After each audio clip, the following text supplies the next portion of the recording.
Hai semua, perkenalkan aku Aisyah Nur Ramadhani, seorang mahasiswa sastra Inggris dan hari ini saya akan menjelaskan tentang bahasa dan logika serta kaitannya dengan filsafat bahasa.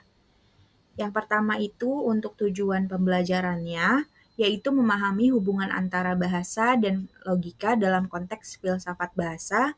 Yang kedua manfaatnya yaitu menerapkan pemahaman ini dalam proses berlogika berdasarkan konsep berpikir ilmiah. Lalu logika sebagai teknik berpikir. Logika atau ilmu berpikir yang tepat. Lalu fungsinya untuk menunjukkan kekeliruan dalam proses pemikiran agar dapat dihindari. Lalu esensinya yaitu adalah teknik berpikir.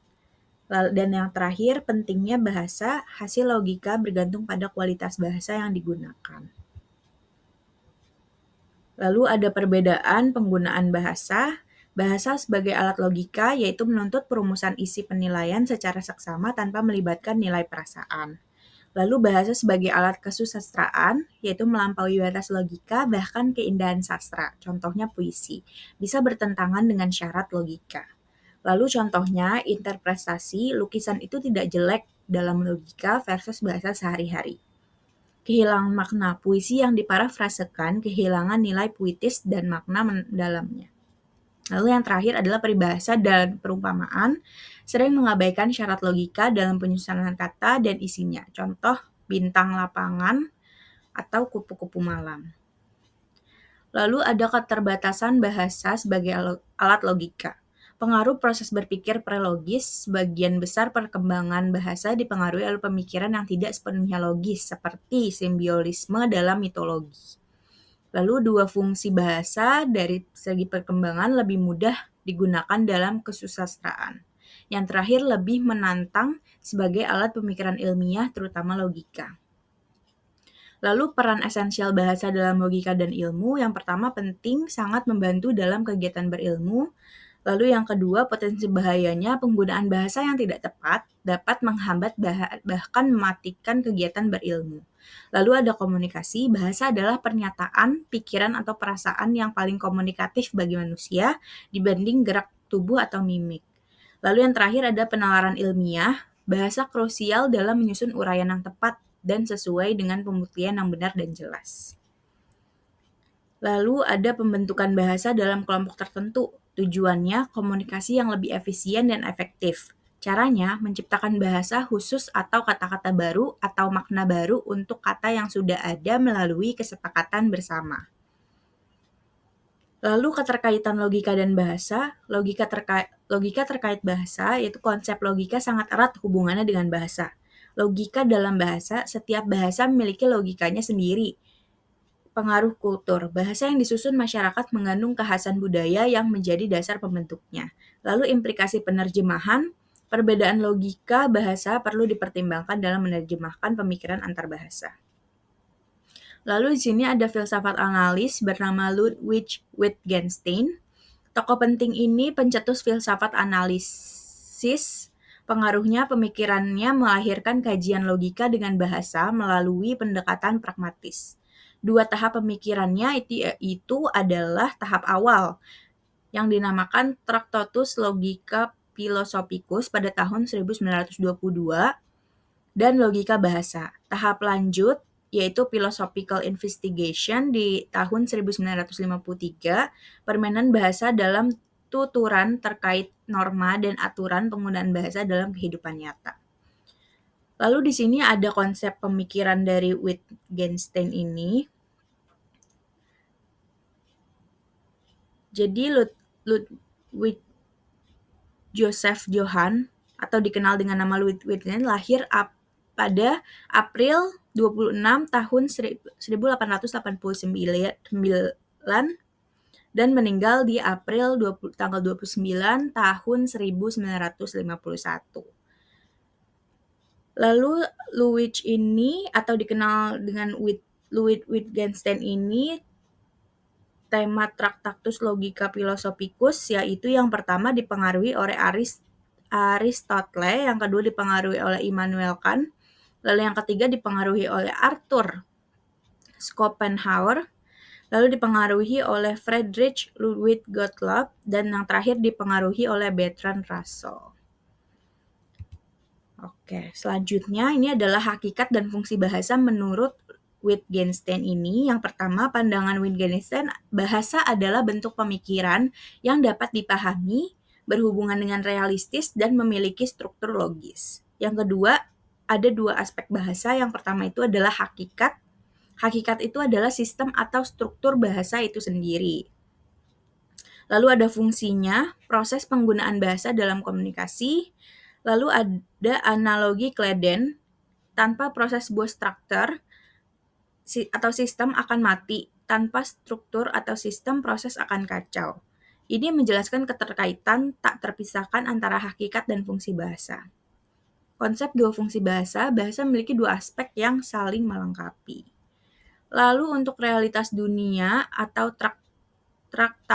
Tractatus Logica Philosophicus, konsep fundamental. Realitas dunia digambarkan melalui bahasa. Tesis Wittgenstein ini, dunia adalah segala sesuatu yang merupakan kasus atau fakta. Dunia adalah totalitas fakta, bukan totalitas benda. Dunia terbagi dalam fakta-fakta. Fakta-fakta adalah eksistensi keadaan peristiwa atau state of affairs. Lalu penjelasannya, dunia adalah keseluruhan fakta yang kita lihat dan alami, bukan sekadar kumpulan benda. Fakta adalah keberadaan suatu peristiwa. Benda versus objek, benda bukan sekadar pengisi, melainkan objek yang merupakan substansi atau state of affair. Lalu yang kedua, ada proposisi Tractatus Logico Philosophicus. Definisinya itu adalah proposisi adalah ungkapan atau artikulasi kata-kata. Hubungannya dengan logika, erat kaitannya dengan bentuk logika karena mengungkapkan hal realistis dan empiris. Fungsinya mendeskripsikan realitas dunia secara logika. Proposisi elementer. Setiap proposisi terbentuk dari proposisi elementer atau pernyataan sederhana tentang keadaan peristiwa.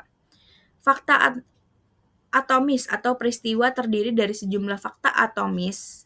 Nama sebagai simbol sederhana proposisi elementer ini terdiri dari rangkaian nama. Sistem logis simbolis, proposisi kompleks menggunakan berbagai tanda simbolis. Contoh, jika panas, jemuran kering. Konsep nama Wittgenstein berbeda dengan nama orang atau benda. Nama berarti objek dan menggambarkan objek. Jadi kesimpulannya, totalitas proposisi adalah bahasa. Totalitas keadaan peristiwa adalah dunia. Lalu ada teori gambar atau picture theory. Untuk konsep pentingnya, bahasa menganalogikan dunia secara nyata. Maknanya pada hakikatnya adalah analogi kehidupan nyata dunia yang faktual. Struktur logikanya, analogi tersebut diletakkan dalam konsep struktur logika.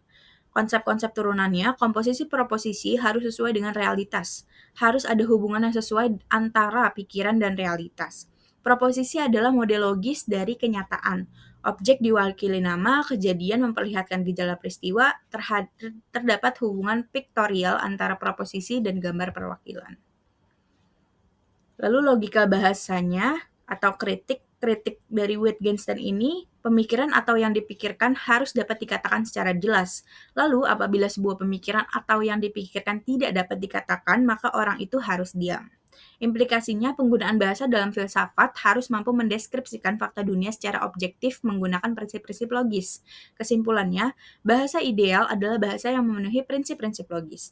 Sumbangsih pemikiran Wittgenstein berkontribusi pada perkembangan filsafat analitika khususnya dalam bahasa dan logika. Ide untuk logika bahasa selanjutnya konsep-konsep seperti analogi, entimen, proposisi, dan kesimpulan. Lalu konsep filsafat analitika bahasa ini ada atorisme logis, lalu ada positifisme logis, dan lain-lain bisa dilihat dari gambar di sini.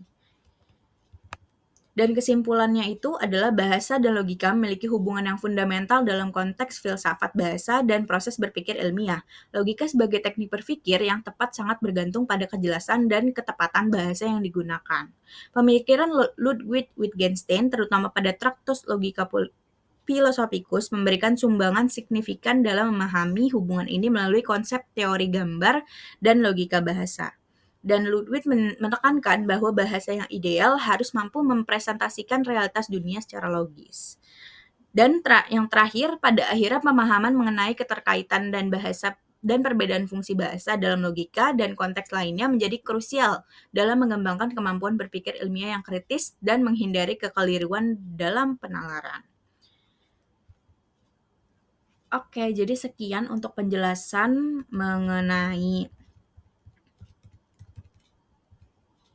bahasa dan logika serta kaitannya dengan filsafat bahasa. Mohon maaf jika ada kesalahan-kesalahan kata. Saya akhiri. Wassalamualaikum warahmatullahi wabarakatuh.